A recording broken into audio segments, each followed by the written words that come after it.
తెలుసో లేదో తెలీదు, కానీ మీరు నాకు సరిగ్గా తెలియదు. ఆ అక్క తెలుసు, ఇక్కడ తెలుసు, మిమ్మల్ని మేము ఇప్పుడే చూస్తున్నట్టు. అయితే దేవుని కృప, దేవుడు కొన్ని సందర్భాల్లో కొంతమందిని కొన్ని ప్రదేశాలకి హఠాత్తుగా అంటే సడన్గా పంపిస్తాడు. ఎందుకు అక్కడికి అంత త్వరగా పంపించాల్సానంటే అక్కడ ఆ మాటల అవసరం ఉంది. ఏమో ఈరోజు నేను ఇక్కడికి రావాలని నేను అనుకోలేదు. నేను బాపట్ల వెళ్ళాను, బాపట్ల నుంచి రిటర్న్ వస్తా, తమ్ముడు అన్నను కలిసి వెళ్దాం అని నేను వచ్చాను. అయితే దేవుని మాటలు మనకు అవసరమై ఉన్నాయి. ఎవరికి ఏ మాటలు అవసరమైనా మనకు తెలియదు. మనం అనుకుంటాము పరిపూర్ణం కదా, మనము ఎన్నో సంవత్సరాలు చాలా భక్తి చేస్తూ ఉంటాం కదా. మనం ఏమనుకుంటామంటే మనకి లోపం ఏమీ లేదు, మన పరిపూర్ణం అనుకుంటాం. ఒక సేవకునిగా నేను అనుకుంటాను, ఒక విశ్వాసంగా మీరు అనుకోవచ్చు, పిల్లలుగా మాలో ఏముంది, మాలో బలహీనతలు లేవని అనుకుంటాం. కానీ బైబిల్ అలా చెప్పడం లేదు. బైబిల్ ప్రతి దినం ఆయన శిలువను మోసుకుంటూ మనం వెంబడించాలి. ప్రతి దినం మోయాల్సిందే. మన శిలువను మనం ఎత్తుకోవాలి, ఆయన శిలువను మనం ఎత్తుకొని మనం మోయాలి, ముందుకు కొనసాగాలి కదా. కనుక దేవుని మాట ఎంత శక్తివంతమైందంటే, మనిషి చనిపోయాడు, కళ్ళు కుళ్ళిపోయాయి, లోన శరీరంలో ఉన్న లెవరు, గుండె అన్నీ కుళ్ళిపోయాయి. కానీ దేవుడు అన్నాడు లాజరు బయటికి రా అన్నాడు. గుండె కొత్త గుండె వచ్చేసింది, కళ్ళు కొత్త వచ్చేసాయి, అన్ని కొత్తగా వచ్చేసాయి. ఎండిన ఎముకలు కుప్పలుగా కనిపిస్తా ఉన్నాయి. బ్రతుకుతీ అని అడిగాడు. ఏమన్నాయా, నాకేం తెలుసు, మీకే తెలుస్తుంది అని చెప్పాడు. సరే నేను చెప్తూ ఉన్నాను, ప్రవచించు, బ్రతకమని ప్రవచించు అన్నాడు. ఒక మాట చెప్తే అవన్నీ ఒక గొప్ప సైన్యంగా మరణ బ్రతికాయి. దేవుని మాట శక్తి కలిగింది. ఇక్కడ నిలబడిన వ్యక్తి శక్తి కలిగినోడు కాదు, ఇక్కడని కాదు, కోట్ల జనాభాల మధ్యలో నిలబడి చెప్తా ఉంటే అతని శక్తి ఏమాత్రం పనిచేయదు. ప్రైజ్ ది లార్డ్, హల్లెలూయా, హల్లెలూయా. మోషే ఉన్నాడు, ఫరో సైన్యం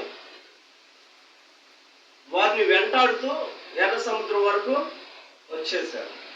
వచ్చినప్పుడు వీళ్ళందరూ అన్నారు, అయ్యా మాకు ఐగుప్తులో మమ్మల్ని పూడ్చిపెట్టడానికి స్థలం లేదనా ఇక్కడికి తీసుకొచ్చాము అని మాట్లాడుతూ ఉన్న సమయంలో దేవుడు అన్నాడు మోషేతోటి, ఎందుకు నువ్వు మొక్క కింద పెట్టుకొని ఆ విధంగా బాధపడతావు, ఎందుకు నాకు మొరపెడతావు ఇప్పుడు? లే, వాళ్ళతో చెప్పు, ఊరకు ఉండి నిల్చుని చూడమని చెప్పు, నేను రక్షణ కలుగు చేస్తా ఉన్నాను ఇప్పుడు. ప్రైజ్ ది లార్డ్, హల్లెలూయా. ఊరక నిలబడి చూడమన్నాడు. ఏం చేశారు? నిలబడే చూశారు. ఏం చూశారంటే మోషే చేసిన కార్యం కాదు. మోషే చేతిలో కర్ర ఉంది, ఆ కర్రలో మహిమ లేదు, మోషేలో మహిమ లేదు. దేవుడు చెప్పిన మాటలో మహిమ ఉంది. ప్రైజ్ ది లార్డ్, హల్లెలూయా. దేవుడు చెప్పిన మాటలో ఉంది. చూపించు కర్రలు అంటే చూపించాడు, 2 పాయలు అయిపోయింది, ఇశ్రాయేలు దాటి వెళ్ళిపోయారు. కనుక ఇక్కడ చెప్పబడే ప్రతి మాట శక్తి కలిగింది, జీవం కలిగిన మాటలు.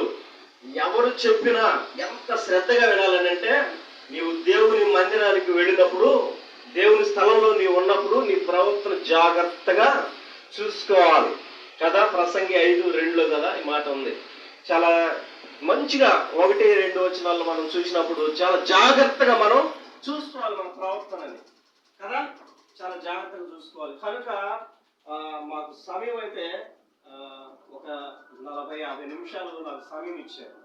చాలా వివరంగా కొన్ని మాటలు మీకు చెప్తాను. ఇవి మన జీవితంలో జరుగుతూ ఉన్నాయి. అయితే మనం ఏ స్థితిలో ఉన్నాం, ఏ పరిస్థితిలో ఉన్నాం అనేది మనం తెలుసుకోవాలి.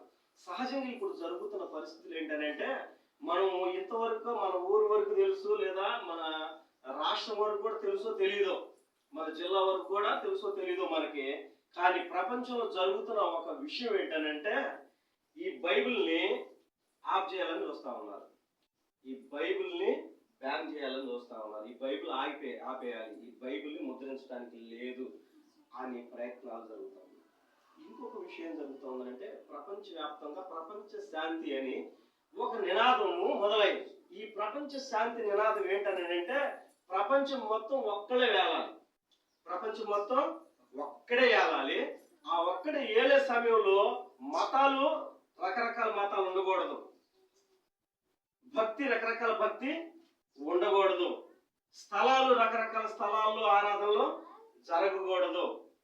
ఏదైతే ఆ ఒక్క వ్యక్తి నిర్ణయిస్తాడో అదిగో ఇక్కడ మాత్రమే ఆరాధన జరగాలి, ఇతనికి మాత్రమే పూజించాలి, ఇక్కడే జరగాలి అని వాళ్ళు చెప్తే ఖచ్చితంగా చేయాల్సిందే. అలాంటి స్థితి వచ్చింది అనమాట. అలా కాకుండా మనం ఏంటి ఇంకొక దేవుడిని ఆరాధించడం, అక్కడికి మనం ఎందుకు వెళ్ళాలి, మనం సృష్టించిన దేవుడు యేసుక్రీస్తు ప్రభువారు, ఈయన సజీవమైన దేవుడు, ఈయన మాత్రమే మనం ఆరాధించాలి అని మనం ఏం చేస్తామంటే ఒక ఇంటిలోనూ చర్చిలు తీసేస్తారు కదా, ఆఫ్ చేసేస్తారు చర్చిలలో. మనం ఏమనుకుంటామంటే ఒక ఇంట్లో కూడుకుందాం, సజీవమైన దేవుని ఆరాధించలేకపోతా ఉన్నాం, పబ్లిక్ ఇప్పుడు మౌతులు పెడతా ఉన్నాం, మౌతులు పెట్టలేకపోతా ఉన్నాను, ఒక ఇంట్లో దాక్కుని ఆరాధన చేయాల్సిన సమయాలు రాబోతా ఉన్నాయి. దాక్కుని మనం ఆరాధన చేయబోతా ఉన్నాం, దాక్కుని బైబిల్ చదవబోతా ఉన్నాం. ఇంకోటి ఏంటో తెలుసా, సరే ఈ బైబిల్ బ్యాన్ చేశారు కదా, సెల్ ఫోన్ లో చాలా మనకి అందుబాటులో ఉన్నాయి కదా అని సెల్ ఫోన్ లో మనం కొట్టి బైబిల్ ఓపెన్ చేయడానికి కూడా ఉండదు. తెలుసా మీకు? ఇవి జరగబోతా ఉన్నాయి. ఎందుకు ఇవి జరగబోతా ఉన్నాయంటే దేవుడు చెప్పిన గడియ రాబోతా, దేవుడు రెండవ రాకడ నేను వస్తానని చెప్పే గడియ రాబోతా ఉంది. ఆయన వచ్చే ముందు జరిగే కార్యాలన్నీ ఇప్పుడు జరుగుతున్నాయి. ఏం చెప్పాడు దేవుడు? ఏం చెప్పాడు? రాకడ దినాలు ఏం జరుగుతాయి అని చెప్పాడమ్మా. శిష్యులు అడిగారు, ఏమడిగారనంటే ప్రభువా ఆ గడి ఎప్పుడు వస్తుంది, ఆ జరిగేది ఎప్పుడు జరుగుతుంది అని అంటే మీరు అప్పుడే కంగారు పడాల్సిన పని లేదు, ఇవి జరగవలసినవి, ఇవి జరిగిన తర్వాత నేను వస్తాను అని చెప్పినప్పుడు ఏం జరగవలసి ఉన్నాయి అక్కడ? ఏం జరగాలనంటే భూకంపాలు రావాలి, కరువులు రావాలి, ఒక దేశం మీద ఇంకొక దేశం పోవాలి, తెగుళ్ళు రావాలి, మనకు అంతు పట్టని రోగాలు రావాలి. ఇవన్నీ జరిగాయి, జరగలేదు అనడానికి లేదు. కరోనా మనకు అంతు పట్టని వ్యాధిగా కరోనా వచ్చింది. ఒక దేశమా, ప్రపంచం అంతటా ఆ కరోనా వచ్చి ఎంతమంది చనిపోయారు, కుప్పలుగా చనిపోయారు. ఇంకా కొత్త తెగుళ్ళు వస్తాయి, జనాలు చనిపోవడానికి రకరకాల తెగుళ్ళు వస్తాయి. దేవుడు చెప్పినవి జరుగుతానే ఉన్నాయి. కరువులు మనకు లేవనుకుంటున్నామేమో, మన దేశానికి అంత కరువు లేదనుకుంటున్నామేమో. పక్కన వెళ్ళిపోతే శ్రీలంక అల్లాడిపోయింది, మనకు ఆనుకొని ఉండదు, ఎంత ఒక రాష్ట్రం అంత కూడా ఉండదు, జిల్లా అంత కూడా ఉండదు, అల్లాడిపోయింది. ఇంకొంచెం అవతలకు వెళితే తినటానికి తిండి లేక ఎడారుల ప్రాంతాలు, అవి ఎడారి ప్రాంతాల్లో ఎండిపోయి ఎముకలు ఎండిపోయి పిల్లలు పెద్దవాళ్ళు చచ్చిపోయారు, ప్రయాణంలోనే చచ్చిపోయారు, నడుస్తా నీళ్ళ కోసం పరిగెత్తి, అన్నం కోసం పరిగెత్తి దారిలోనే చచ్చిపోయారు. ఎప్పుడు ఎన్నో సంవత్సరాల క్రితం జరిగింది కాదు, నెల క్రితం జరిగినవి నేను చెప్తా ఉంది. కరువులు వచ్చేసాయి, భూకంపం, మన జరిగిన భూకంపంలో 1,00,000 మందికి పైగా చనిపోయారంటే ఏంటి? గొప్పగా చెప్పుకొని అమెరికా మనం తగలబడిపోతా ఉంటే ఏమీ చేయలేకపోయారు. ఇవన్నీ జరుగుతా ఉన్నాయి. ఏంటి పరిస్థితి? ఏం చేయాలి? ఒక విశ్వాసులుగా మనం ప్రార్థనకి ప్రార్థనకు వస్తా ఉన్నాం. మనం నమ్మిన దేవుడు సజీవమైన దేవుడు. ఈ దేవుడు చెప్పిన ప్రకారం మనం జీవించవలసిన వారమైన, ఈ దేవుడు ఏది చెప్పాడో చేయవలసిన వారమైన. ఈ సమయంలో, ఇలాంటి సమయాల్లో మనం ఏంటంటే మనం ఆశీర్వాదాల కోసం, వీటి కోసం అని పరిగెత్తుతూ ఉంటాం. అక్కడికి పోతే స్వస్థతలు జరుగుతున్నాయి అంట, పెద్ద సంఘం అంట, ఇక్కడికి పోతే ఇలా జరుగుతుందంట, ఆయన గొప్ప అంట, ఈయన గొప్ప అంట. ఇవి మనం ఈ ఆలోచన చేస్తా ఉన్నాం. కానీ యేసయ్య రాబోతా ఉన్నాడు, మనం ఏం చేస్తా ఉన్నాం? మనం సిద్ధపడి ఉన్నామా లేదా? మనం ఇప్పుడు ప్రభువా నువ్వు వస్తే నేను రెడీ అనే స్థితిలో ఉన్నామా లేదా? ఒకవేళ ప్రభు ఈ రోజున వస్తే మనం జారిపోయేవారిగా ఉన్నాం. దేవుని మాటకు మనం విధేయులుగా ఉన్నామా లేక ఇదేంటి లేని వారిగా ఉన్నాం. ప్రైజ్ ది లార్డ్, హల్లెలూయా. దేవుని కృప యుగంలో మనం ఇప్పుడు ఉన్నాం గనక ఈ రోజుకి మనం చక్కగా బైబిల్ చదవగలుగుతా ఉన్నాం, ప్రార్థన చేయగలుగుతా ఉన్నాం, దేవుని మాటలు వినగలుగుతా ఉన్నాం, ఇలా కూడుకోగలుగుతా ఉన్నాం, దేవుని స్తుతించాం, ఆరాధించాం. ఎంతో బిగ్గరగా మన హృదయాలు తెరిచి మనం ఆరాధన చేసాం కదా. మన హృదయపూర్వకంగా దేవుని ఆరాధన చేస్తూ ఉంటే ఎంత సంతోషం ఉంది మనకి. మనం బిగ్గరగా దేవుని స్తుతిస్తూ ఉంటే మన హృదయం ఎంత తేలికైపోతా ఉంది. ఇంత బిగ్గరగా మనం ఆరాధన చేస్తాం, సంతోషంగా ఉన్నాం. రేపటి దినమున ఇది లేకపోతే ఏంటి పరిస్థితి? రేపటి దినమున ఇలాగా మీరు ఆరాధన చేయడానికి లేదు అని చెప్పే పరిస్థితులు వచ్చినప్పుడు మనం ఏం చేయగలం? దేవుని స్తుతించడానికి మనకి స్థలమేది? మనం ఇట్లా కూడుకోవడానికి స్థలమేది? ఈ బైబిల్ లేకపోతే మనం ఎలా చదవాలి, ఎలా నేర్చుకోవాలి, ఎలా తెలుసుకోవాలి, ఎలా బ్రతకాలి? ఈ ఆలోచన మనం చేయం.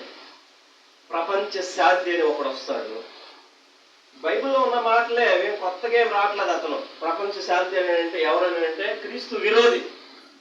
క్రీస్తు విరోధి వస్తాడు. ఎలా వస్తాడు అంటే ఆకాశం నుంచి ఊడిపడడం, ఒక దేశం నుంచో, ఇక్కడ ఉన్న ప్రపంచంలో ఐక్యరాజ్య సమితిలో నుంచో, ఏదో ఒక వ్యక్తిలో నుంచి ప్రారంభమయ్యి ఇట్లాగ యుద్ధాలు జరగకూడదు, ఒక దేశం మీద ఒక దేశం పడి ఈ విధంగా చంపుకోవడం ఏంటి, ప్రపంచం అంతా సమాధానంగా ఉండాలి, శాంతిగా ఉండాలి, నేను చేస్తాను, నాకేమంటే మీకు అధికారం అంటాడు. నాకేమంటే అధికారం, నేను ఈ ప్రపంచాన్ని మొత్తం వెళ్తాను, ప్రశాంతంగా ఉన్నవాడు లేనివాడు అనే తేడా లేకుండా నేను చూస్తాను, పేదవాడికి పంచి పెడదాం, ధనికులని పేదవాళ్ళని లేకుండా చేద్దాం. ఇవన్నీ చెప్తా ఉంటే ఎలా అవుతుంది?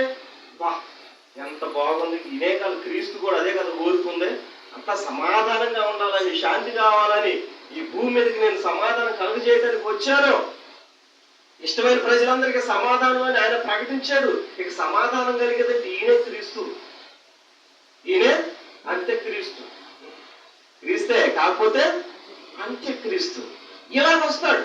ఇలాగొచ్చి ప్రతి ఒక్కరిని మోసం చేసి, ప్రతి ఒక్క దేశాన్ని మోసం చేసి, ప్రతి ఒక్కరిలో ఒక నమ్మకం కలిగిస్తాడు. ఏమనంటే ఇతన్ని మనం ఎన్నుకుంటే ఈ ప్రపంచం మొత్తం ఈ యుద్ధాలు లేకుండా, పేదోడనే తేడా లేకుండా అందరినీ బాగా చూసుకుంటాడు అని ప్రతి ఒక్కరు ఓటేస్తారు.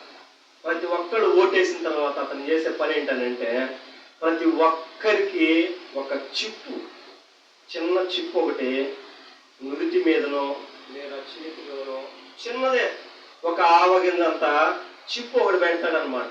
తలలోనో లేదా చేతిలోనో పెడతాడు. పెట్టిన తర్వాత నువ్వు ఎక్కడ ఉన్నా కంప్యూటర్లో చూడొచ్చు అనుకోండి. ప్రపంచాన్ని అంతా ఏలడానికి అతను ఏం చేస్తాడంటే ఒకే చోట కూర్చుంటాడు. ఆ కూర్చున్నది కూడా యెరూషలేములో, ఇజ్రాయెల్ దేశం ఉంది కదా, ఆ దేశాన్ని ఎన్నుకుంటాడు, అక్కడే ఉంటాడు. ఉండి చుట్టుపక్కల అది సెంటర్ అన్నమాట. అది ఈ ప్రపంచానికి సెంటర్, నడిగొడ్డు. అక్కడ ఉంటాడు. అక్కడుండి మొత్తాన్ని నేను వెళ్తానని, అక్కడ మొత్తం కంప్యూటరే, మొత్తం ఇంటర్నెట్టే. ఇక నువ్వేం చేస్తున్నావో తెలిసిపోద్ది, నువ్వు ఎంత డబ్బులు డ్రా చేసేది తెలుస్తుంది, ఏ పని చేస్తున్నది తెలుస్తుంది, ఎక్కడున్నది తెలుస్తుంది. వాడు ఏ స్థలంలో నువ్వు ఎవరిని ఆరాధిస్తుంది కూడా వాడు తెలుసుకుంటాడు. వాడు పెడతాడు అనమాట యాప్లు. ఇప్పుడు కొత్త కొత్త యాప్లు వస్తా ఉన్నాయి కదా, ఆ యాప్స్ అన్నిటినీ వాడు కొన్ని కోట్లు పెట్టి, కొంతమంది చాలా చాలా గొప్ప వ్యక్తులు పెట్టి మంచి మంచి యాప్స్ ని తయారు చేపిస్తాడు. ఎలాగనంటే నీవు నేను చెప్పిన దేవునికి ఆరాధన చేస్తున్నావో లేదో అక్కడ నుండి చూసే విధంగా యాప్ తయారు చేస్తాడు. ఇక్కడుండి ఓ ఇజ్రాయెల్ దేశంలో ఉన్న అతనికి తెలుస్తుందా నేను చేసేది అని పోయి ప్రార్థన చేసుకుంటా ఉన్నాం అనుకో, మోకరించి ప్రార్థన చేసుకుంటా ఉన్నాం అనుకో, అక్కడ వాడికి తెలిసిపోతుంది. వెంటనే ఇక్కడ ఉన్న తన కింద ఉన్న శిష్యుని పంపించేసి, ఇదిగో పలానా ఇంట్లో పలానా చర్చి దగ్గర పక్కన అది ఆమె లోన్ ప్రార్థన చేసుకుంటా ఉంది, వెంటనే జైల్లో పడేది. ఇలాంటి వాళ్ళ వల్లే శాంతి లేకుండా పోయింది, ప్రశాంతత లేకుండా పోయింది. మళ్ళా వాళ్ళు గొడవలు పెట్టే పరిస్థితికి వచ్చేసారు. తీసుకెళ్ళి జైలు వేయడంటారు. ప్రార్థన చేసినందుకు జైలు పట్టం ఏంటి? నీ దేవునికి నువ్వు ప్రార్థన చేసుకుంటే జైలు వేయటం ఏంటి? అడగడానికి కూడా ఉండదు అప్పుడు. అర్థమవుతుందా? ఇలాంటి రోజులు రాబోతా ఉన్నాయి. మరి మనం ఏం చేయాలి? ఇలాంటి రోజులు వచ్చే రాలేదమ్మా? వచ్చే రాలేదా? చాలా జాగ్రత్తగా వింటే మత్తయి సువార్త 24వ అధ్యాయం 12వ వచనం ఒకసారి చదువుదాం.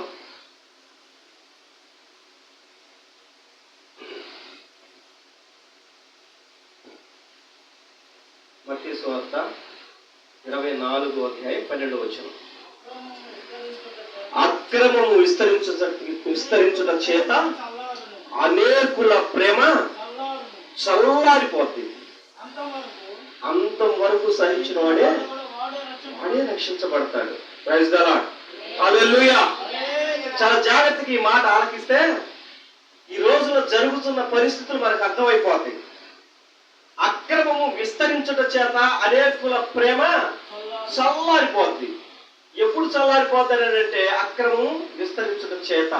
దేవుడైతే చెప్పాడు యోహాను సువార్త 13వ అధ్యాయం 34వ వచనం కూడా ఒకసారి చూడండి.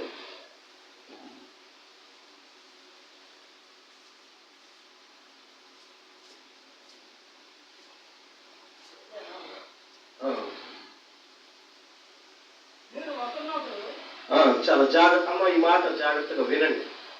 మీరు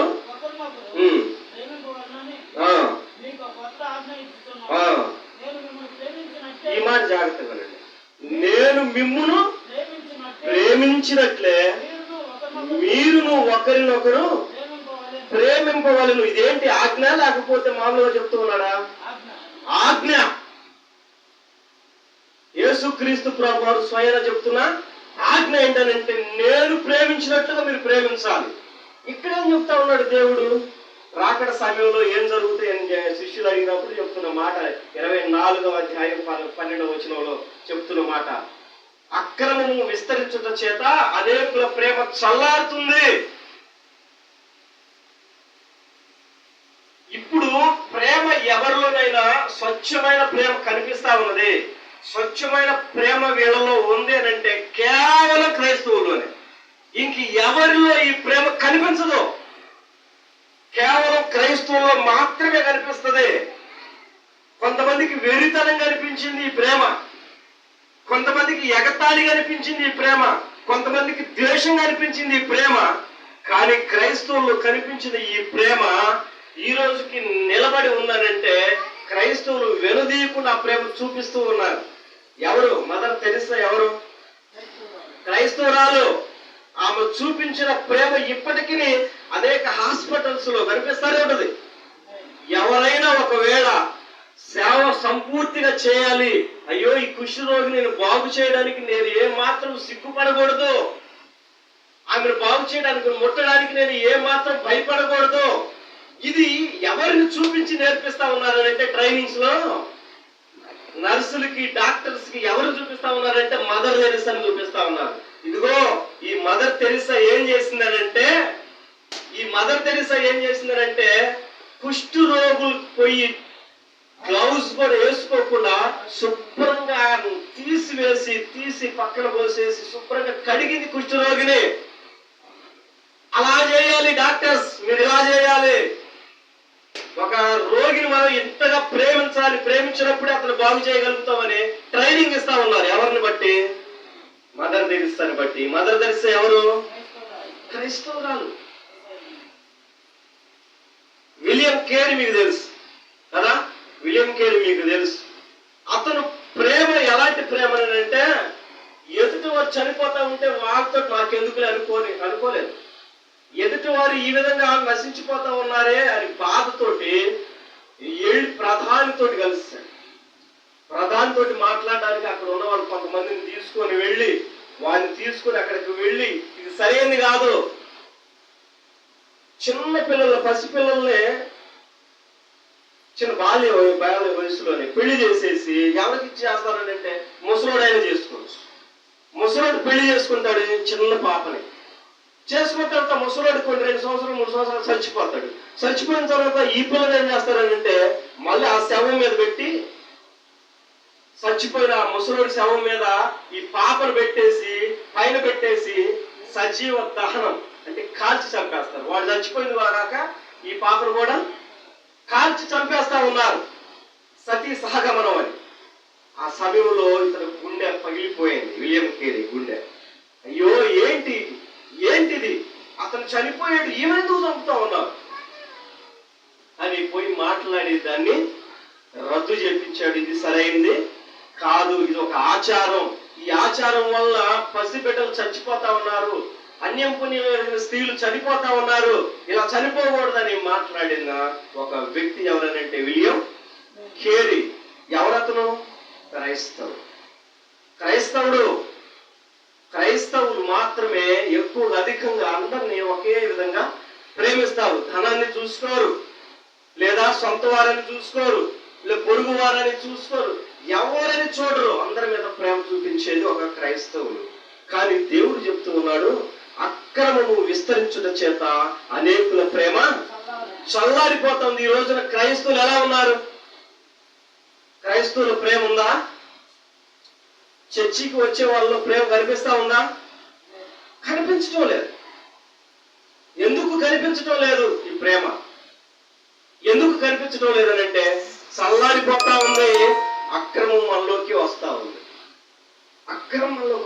క్రమం లేని జీవితం, క్రమం లేని భక్తి, క్రమం లేని విశ్వాసం, క్రమం లేని సేవకులు.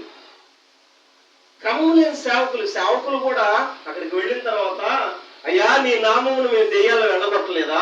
మీ నామమును మేము అద్భుతాలు చేయలేదా? మీ నామమును చనిపోయిన వారు మేము లేపలేదా అని దేవుని దగ్గర అంటారు. Praise the Lord. Hallelujah, hallelujah. ఏమంటారు? ఏమని చెప్తారు? మీ నామమున మేము అద్భుతాలు చేయలేదా? దెయ్యాలు వెళ్ళగొట్టలేదా? చనిపోయిన వారిని లేపలేదా?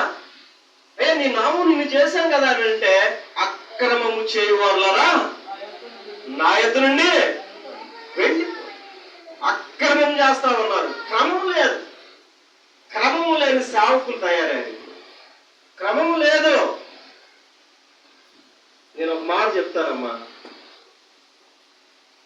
ఒక సేవకుడు ఒక 20, ఒక 30 మంది ఇంతకు మించి ఇంకా పెంచు ఉన్నారంటే లేదు, ఒక 50 మంది. 50 మందిని మించి ఒక సేవకుడు వాళ్ళని సరిగా నడిపించలేడు.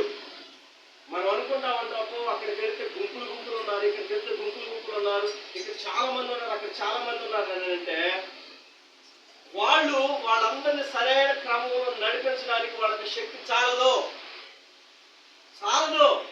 మోషే అందరినీ ఆ విధంగా నడిపించుకుంటూ వస్తా వాళ్ళకి న్యాయం చేయడానికి ఒక రోజు కూర్చుంటే పొద్దుపోయింది తెల్లారిపోతా ఉంది.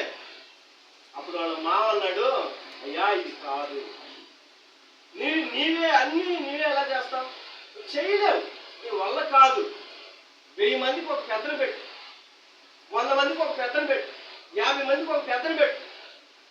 ఈ 50 మందికి సమస్య వచ్చినప్పుడు ఆ పెద్దను చెప్పుకుంటారు. ఆ పెద్ద న్యాయవంతుడై ఉండాలి, మంచివాడయండి, సరైన క్రమంలో ఉన్నవాడై ఉండాలి. వాడు పెద్దలు చెప్పినప్పుడు మనకు కొత్త నిబంధనలో పెద్దలు పెట్టినప్పుడు మనకు చాలా చక్కగా వివరింపబడుతుంది అనమాట. 2 భార్యలు ఉండకూడదు, గొడవలకు పోయేవాడై ఉండకూడదు, పిల్లలు సరిగ్గా పెంచిన వాడిగా కూడా ఉండకూడదు, సరిగ్గా పిల్లలు పెంచేవాడై ఉండాలి, అందరిలో మంచి పేరు కలిగిన వాడై ఉండాలి. అలాంటి పెద్దలు పెట్టినప్పుడు అక్కడికి వెళ్ళిన తర్వాత న్యాయం చేస్తాడు, అన్యాయం చేస్తాడు? ఆ పెద్ద న్యాయమే చేస్తాడు. ఇలాగా ఒక 50 మందికి ఎందుకు పెట్టాడు దేవుడు అని అంటే, అంతవరకు మనకే సామర్థ్యత, అంతవరకే. మనం అనుకుంటాము అక్కడికి చాలా మంది వెళ్తా ఉన్నారంటే అక్కడ ఏదో జరుగుతుంది. ఏమీ జరగదు, ఇక్కడే జరుగుతాయి, అక్కడే జరుగుతాయి.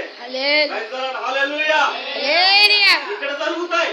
ఎందుకనంటే నీ బాధ తెలుసు సేవకునికి, నీ కష్టం తెలుసు, నీ కుటుంబ పరిస్థితులు తెలుసు. ప్రతి దినం అంగలార్చేది ఎవరని అంటే నిన్ను ఎదిగిన సేవకుడు. నువ్వు ఎక్కడో కూర్చొని నింటే నీ కోసం ఏం చేస్తాడు? ప్రార్థన. నువ్వు ఎక్కడో ఉంటావు, ఎడో కూర్చుంటా ఉంటావు, నీ బాధ నువ్వు పాడుతూ ఉంటావు, ఏడుస్తూ ఉంటావు, నీకోసం ఏం చేస్తాడు? ప్రార్థన.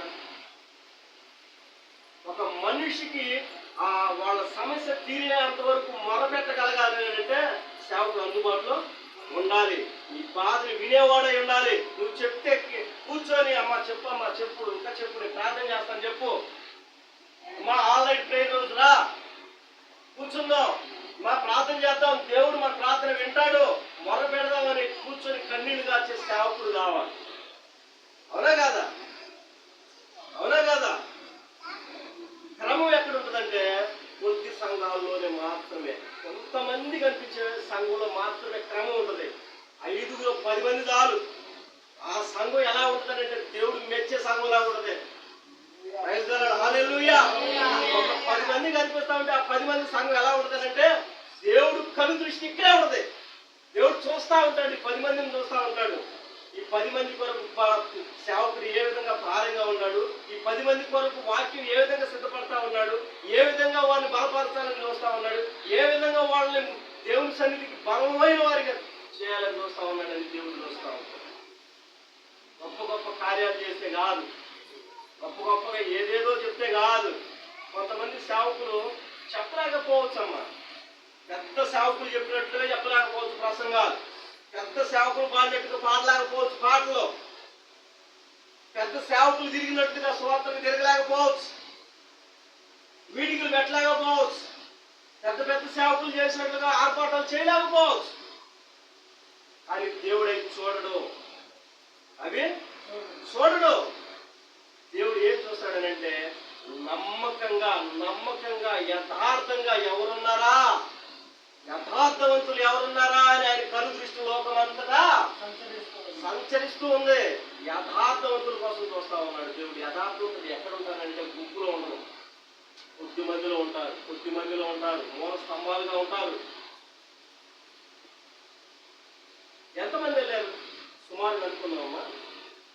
పౌలు, శీల, ఇంకా కొంతమంది వెళ్ళారు. ఎక్కడికి వెళ్ళారు అంటే కొరింథీకి, అక్కడికి ప్రదేశానికి వెళ్ళారు. అక్కడికి వెళ్ళిన తర్వాత వాళ్ళు అంటారు ఇక్కడికి కూడా వచ్చేసారు. ఎవరు? భూమిని చేసేవారు. ఎక్కడికి వచ్చేసారు? ఇక్కడికి కూడా వచ్చేసారు. భూమిని ఎంతమంది అమ్మా? భూమిని తలకిందులు చేయడానికి వచ్చింది ఎంతమంది? 2 భూమిని తలకిందులు చేయడానికి వచ్చేసారు. 2 భూమిని తలకిందులు చేసేస్తానికి వచ్చారు. గుంపులుగా ఉంటే కాదు. ఇంతమంది వచ్చారు, అప్పా ఇంతమంది ఉన్నారు, ఈ భూమిని తలకిందులు చేసేవాళ్ళు అంట్లా. 2 వచ్చారు, భూమిని తలకిందులు చేస్తా ఉన్నారు. తలకిందులు చేస్తా ఉన్నారంటే వాళ్ళని ఏదో చేస్తా ఉన్నారని కాదు. తలకిందులు చేస్తా ఉన్నారంటే అప్పుడు వాడు పడిపోయి వాడు సరిగ్గా లేని స్థితిలో ఉన్న వారిని తలకిందులు చేయడానికి నిలబెట్టడం.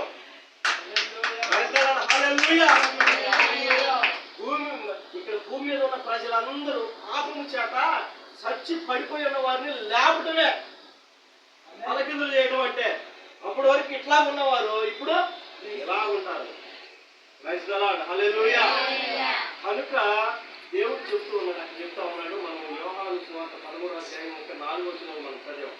ఏం చెప్తూ ఉన్నాడంటే నేను ఏ విధంగా అయితే మిమ్మల్ని ప్రేమించానో మీరు కూడా ఒకరినొకరు అదే విధంగా ప్రేమించాలి. ప్రేమిస్తా ఉన్నారా? ప్రేమిస్తా ఉన్నారా? మీరు ప్రేమిస్తా ఉన్నారా? మిమ్మల్ని పరీక్షించుకోవాలి.